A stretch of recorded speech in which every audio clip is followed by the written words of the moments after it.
Amaka, the head girl, didn't know she shook hands with the devil, thinking it's just an ordinary new girl. Now, she's part of something darker. Amaka is no longer herself. She has been initiated in her sleep without her notice. St. Andrew boarding school was not just haunted, but many students have been initiated into the witch coven through that same handshake by previous head girls. Amaka was shocked to see that it wasn't just the new girl, but about 20 other students, of her kind, were witches, and all part of the demonic coven. She fainted from the shock. They all kept transforming. Their heads tilted, eyes glowing, their skin cracked like dry clay, with two short black horns piercing through their scalp. "You are now one of us," the new girl's voice echoed. Soft yet terrifying. Amaka lay in their midst while they performed their demonic rituals. Around 3 a.m., the devil's hour. The initiated witches had their meetings, evoking students. At that same hour, in Amaka's hostel, her roommates surrounded her in fear. They were all scared and couldn't sleep, as they heard voices coming from Amaka's bunk. Amaka lies on her bed, with her head facing up, her body still, like someone fast asleep, but her eyes are seen wide open, not blinking, and her lips move without sound. In gripping fear, her roommates called, "Senior Amaka, Senior Amaka." They called her several times, but she did not respond or make a move. Then the fear amongst the students increased, as the sound coming from her bunk got intense the more they called.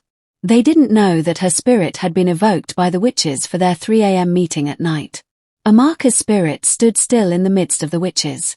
There were over 20 initiated students from different classes there. A teacher, including their matron, and principal were part of the witches. While in Amaka's hostel, her roommates were already scared to death, as none of them could sleep. One suggestion they should go to the matron, but fear couldn't even let them step out from the hostel. Suddenly before their eyes, Amaka sat up gasping, drenched in sweat. The students almost ran, but watched in fear. "What happened?" Amaka asked, as her head slowly turned while she stared at them. "We've been trying to wake you up since. We thought something had happened to you," one of the students summoned the courage to say. "I'm fine. You all should go back to sleep." Amaka herself didn't understand what was going on. She felt strange. She lies back on the bed, and suddenly she jerks up again in fear, and surprisingly her room was empty. During 12 p.m. in the afternoon, after class, Amaka got to her hostel only to see her roommates. Amaka brought out her mirror to look at her face, but what she saw shook her. Some of the students' legs weren't touching the ground. In the mirror, some of them had the same demonic appearance as the new girl. Their heads tilted, eyes glowing, their skin cracked like dry clay, with two short black horns piercing through her scalp. Amaka threw the mirror and screamed. The students looked at her. Like she has gone crazy. In class, Amaka was troubled. She has had enough. She wanted to report all the strange things that have been going on. As she got to the staff quarters, she overhears something chilling. "We evoked her spirit last night, but her spirit seems to be strong, but we will go again tonight. We need her to be initiated and transformed fully. Out of all the seniors we've made head girls in the past, she is the most difficult one. We need to hurry up, because the school needs blood. We didn't register many students into the school like we used to every term. We need to proceed with the second phase, so that the school will keep growing." Amaka froze where she stood. Now it all made sense to her. She now understood why the school came up with that strange law that every head girl must welcome every new student in the assembly ground by shaking their hands. It wasn't normal. That shake was a transaction. They wanted to make her one of them, so every new student she shakes their hands in the assembly will be initiated into their coven. She became terrified. During PTA meeting, her parents came. Amaka took them to one side and cried, "Mummy, Daddy, please, I want to go home. I no longer want to attend this school. Strange things are happening here. Please, I beg you. There are witches here." Her father laughed. "Amaka, you've come again. You are just hallucinating. Witches don't exist. You can't change school." She tried explaining for her parents, but they didn't give her listening ears.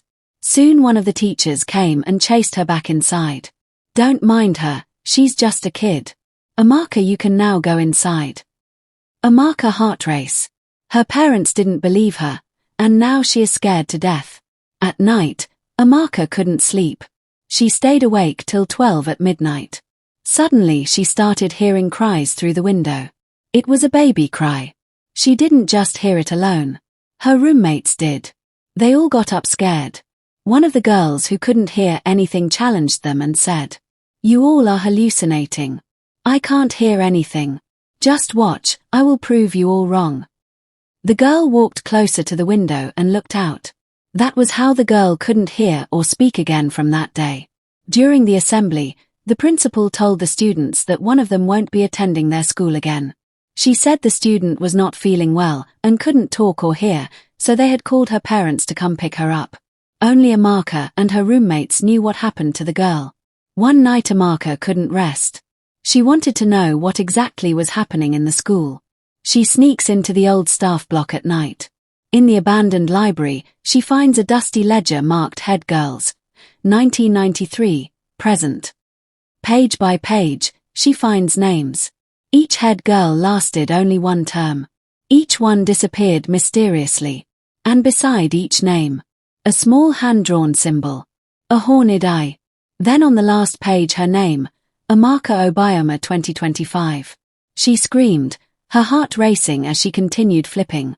In the book she saw names of girls the school claimed went missing over the years, but was buried alive beneath the school. Amaka screamed. Suddenly, she heard a voice. "Who's there?" The voice echoes. Amaka froze. She turned back slowly, her hands and legs shaking. And behold, it was the new girl and the principal. "You discovered what no one should, now you will have to pay," the new girl thundered. Seeing their terrifying faces, Amaka fell to the ground. She woke up to find herself in her parents' car. They had come to pick her. Amaka was confused. She heard her parents talk, but she couldn't talk. They had bewitched her and called her parents to pick her up. The parents, who didn't believe in supernatural things, thought Amaka was having a mental illness like the teachers told them. So they were taking her to the rehab. Amaka was struck dumb, so she won't be able to say what she has seen. "The school is haunted. They did this to me. They did it to others, and they are coming for many other students." That was all she wanted to tell her parents, but she couldn't talk. In the school, the principal told the students that Amaka won't be attending their school again. Just like others, they told them that she is not feeling well, so they called her parents to pick her up. The principal announced 2 new head girls who are part of the witches. The new head girl welcomed new students to the school at the assembly ground. The school became more dreadful, more terrifying than ever.